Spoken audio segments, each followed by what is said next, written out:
बाबूजी खाना आएगा है, खाना खा लो तब फिर काम करो।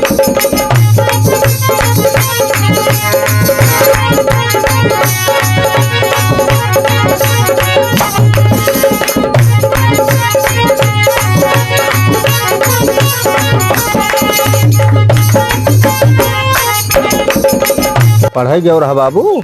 हाँ हमारे घर ना पढ़ो, नहीं करबो मजूरी पुतौ मार। भैया थोड़ा पढ़े पर थोड़ा ध्यान दिया करो। काम ना काज के दुश्मन अनाज के काटे रहो, कलाई काटे रहो।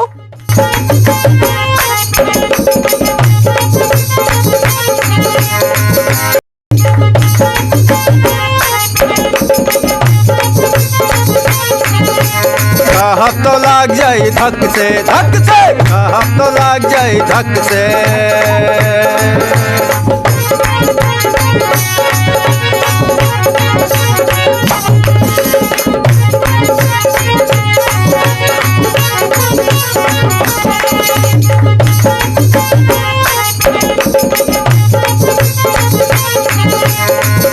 बड़े बड़े लोग वही तो खाए रसगुल्ला, बड़े बड़े लोग वही तो बड़े बड़े लोग वही तो खाए रसगुल्ला। केसर मलाई अलग से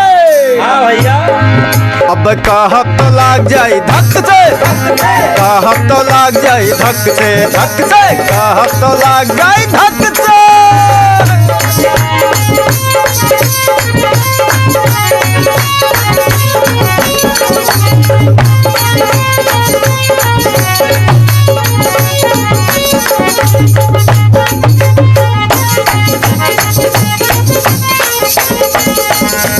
आओ भैया और सुनो, हमन गरीबन के अलवो जुलुम्बा, अलवो जुलुम्बा हो अलवो जुलुम्बा। हमन गरीबन के अलवो जुलुम्बा।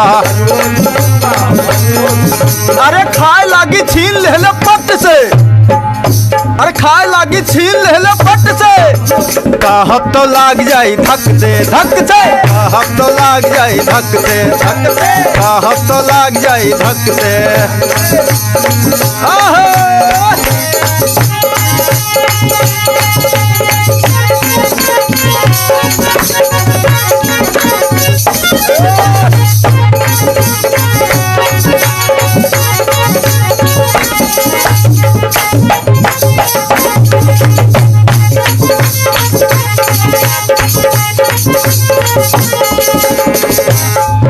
अरे बड़े बड़े लोगन के महल अटारी, महल अटारी हो।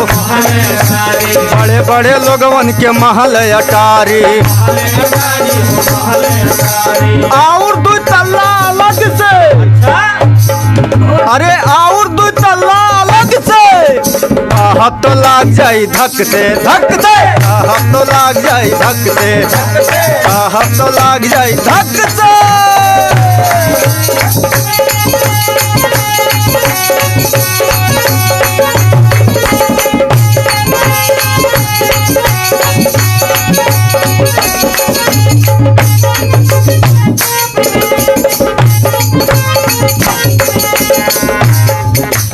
आप सुनो, हमन गरीबन के झोपड़ियों जुलुम्बा, झोपड़ियों जुलुम्बा हो झोपड़ियों। हमन गरीबन के झोपड़ियों जुलुम्बा। बरसे लागे चूहे लागे टप से, टप से। कहब तो लाग जाई धक से, धक से कहब तो लाग जाई धक से, कहब तो लाग जाई धक से।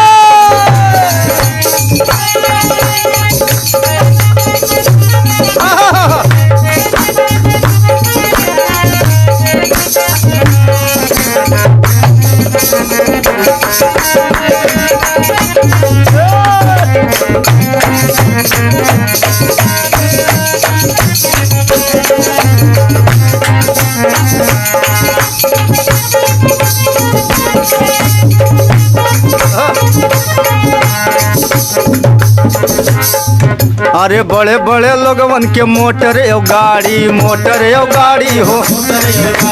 बड़े बड़े लोगवन के मोटर एव गाड़ी, मोटर एव अरे मोटर यो गाड़ी हो मोटर यो गाड़ी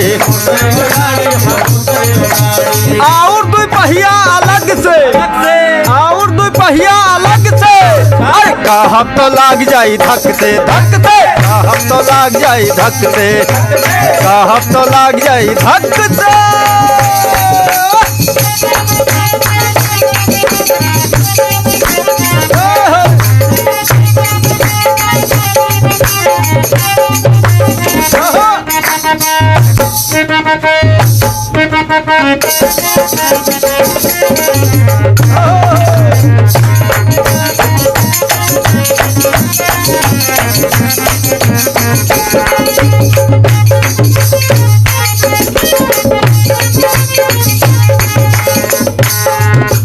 हमन गरीबन के साइकिल जुलुम्बा हो अरे जैसे बैठन टायर बोला फट से जैसे बैठन टायर बोला फट से कहब तो लाग जाई धक से कहब तो लाग जाई धक से कहब तो लाग जाई धक से कहब तो लाग जाई धक से कहब तो लाग जाई धक से नहीं तो अब मारा पट से